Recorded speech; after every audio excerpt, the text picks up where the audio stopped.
All right, welcome to our latest Swampcast as we talk about Florida's game Saturday against Mississippi State. Of course, they play Tuesday night again, another quick turnaround to play Vanderbilt. Obviously, Kevin, missed free throws were the key, 2 of 10 for their seniors. But they're going to miss free throws all year. Just accept it, you know. Yeah, and I think it's a situation where, I mean, does it compromise your ability to go inside? Billy just said in the press conference, if it's a tight game, you're still going to play where you're going to try to knock right inside. But really, I think that stretch from that 2 to 3 minute mark where Macklin misses the second one, then he misses the front end of the one-on-one, but Parsons gets the rebound, makes a good play, but then Tyus gets fouled, and he misses both of them. And the score remains tied at 64. Right. That's an opportunity to pick up about 2 or 3 extra points that you could have had. And then, you know, you're still in a tight game with a minute to go. And Florida also was bad from the perimeter all the way around. They missed their final 5 shots.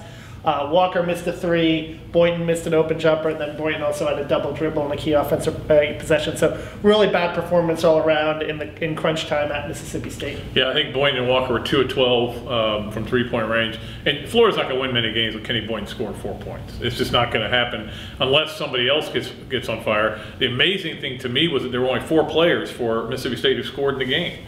And I was surprised Billy didn't put Boynton on D-Boss when he got hot because he's their best defender, but he chose not to. And I think it may have been a mistake. But the bottom line is there's no real shame in going to Starkville and losing that game to that team. That's a talented team. It may be dysfunctional, but it's talented. It's just that the game was there for them. You know, it was there for the taking. They got to the position where, okay, here you guys go. Just go ahead and win this game, and they couldn't do it. Well, you know, I mean, they were playing uphill throughout the game, and I think if you're looking for a positive, I think the way the freshmen played off the bench, the younger guys played off the bench, really provided them some energy and got back in that game, and you're starting to see guys like Willie Gett and Casey Prather get a little more comfortable in SEC play. Patrick Young, I thought, you know, did his usual thing, playing physical and getting rebounds and playing really, you know, tough defense down low.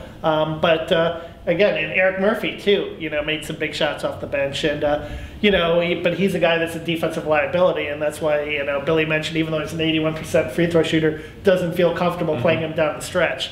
But you're getting a little bit of production from your bench, and you got to hope that carries over. And if you're, you know, a team that's 9 or 10 deep, you know, maybe that helps you in February and March in terms of, you know, dealing with the grind that's to come. Well, certainly, I think one thing I believe about this team is I don't think they're tough enough mentally. I think that's one reason they miss free throws. You can practice all you want, and Alex Tyus has been a good free throw shooter in the past. Irving Walker's been a good free throw shooter in the past. But when you're, you know, when it's hot and you're tired and other crowds yelling at you and you miss, that to me is just not being tough enough mentally, not having that edge. Yeah, and I think too, it's you know, pressure situations. You know, do you let it get to your head? Do you let the moment get to you instead of focusing in and doing what you're supposed to do? Because we've seen this team miss free throws when the, you know, at the O-Dome, when the crowd is with them too.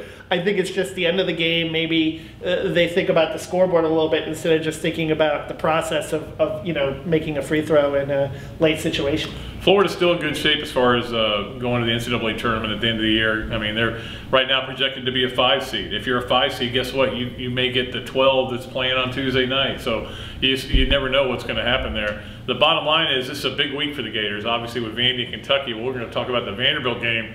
And I watched all their game the other night, and it's just stunning to me that we saw Rodney Clark score 0. Now we saw Rodney Clark score 36 against Vanderbilt. It was amazing. Now, did Jeffrey Taylor play on him at all? Or no, not really. They kind of went off to a lot of zone, and then when they went man-to-man, they put Jenkins on him, and it just didn't work out. I mean, the bottom line was he was getting scoops. He looked like Jimmer Fredette. If anybody saw the game here and they put Boynton on him and shut him out, he had 3 shots, 2 were air balls. Yeah, I mean, it was stunning. So Vandy's coming off a tough loss as well. Yeah, the reason why I asked about Taylor is he's regarded by most coaches as the best defensive player in the SEC, and Jenkins, you know, John Jenkins leading the league in scoring right now, 19 points a game. Probably the best shooter, best free throw shooter, one of the best 3-point shooters in the league. So with those 2 guys, you have to worry about. But also Festus Ezeli, the center this year, has really stepped up and started to score more in the paint. So they've got a lot of pieces, Vandy. They'll be definitely a pretty difficult matchup coming up. Yeah, they're a very good team and have a high RPI. It's a big game for Florida. I think, you know, Kentucky obviously at the end of the week as well with game day here. But this game is the one, it's a late game, which seems to be their strength is playing at night. and we'll see how they do. Yeah. Next time we come back, we'll be talking about that game and previewing the Kentucky game. Till then, Kevin Brockway and Pat Dooley, the Gainesville Sun, saying so long from the Sunshine State.